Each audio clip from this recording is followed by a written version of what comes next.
लोकसभा निवडणुकीच्या जागा वाटपासंदर्भात अजित पवार आणि एकनाथ शिंदेंमध्ये रात्री उशिरा चर्चा, काही जागांच्या तेवढ्यावर चर्चा झाल्याची माहिती। पंतप्रधान नरेंद्र मोदी आज यवतमाळ दौऱ्यावर, मोदींच्या हस्ते विविध विकास कामांचं लोकार्पण, मुख्यमंत्री एकनाथ शिंदे उपमुख्यमंत्री राहणार उपस्थित। अर्थसंकल्पीय अधिवेशनाचा आज तिसरा दिवस, अधिवेशनामध्ये अर्थसंकल्पावर विस्तारित चर्चा होऊन विरोधक त्यांचे आक्षेप नोंदवणार।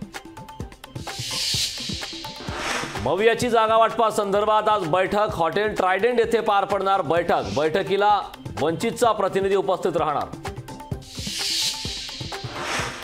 इक्बाल सिंग चहल, अश्विनी भिडे यांची बदली अटळ, निवडणूक आयोगाने बदली न करण्याची मागणी फेटाळली।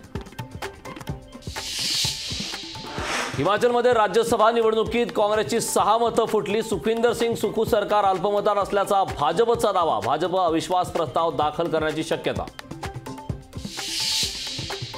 कर्ज जामखेड MIDC प्रकरणामध्ये उद्योगमंत्री उदय सामंतांनी बोलावली बैठक, बैठकीला राम शिंदे निमंत्रित, रोहित पवारांना बैठकीचं निमंत्रण नाही। ड्रग्ज प्रकरणात पुणे पोलिसांकडून आणखी एक संशयिताला पश्चिम बंगालमधून घेतलं ताब्यात, माफिया संदीप धुनियाच्या संपर्कात संशयित असल्याची माहिती। मुंबईमध्ये 5 मार्चपर्यंत 15% पाणी कपात, पिसे उच्चंदन केंद्रामध्ये आग लागल्याने अनेक पंप बंद अवस्थेत, पाणी जपून वापरण्याचं आवाहन।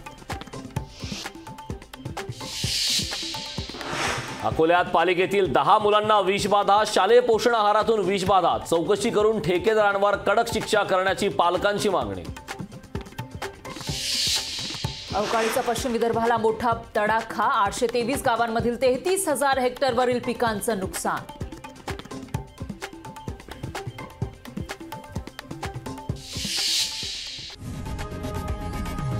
लोकशाही मराठी, ऐका, पहा, जागरूक रहा।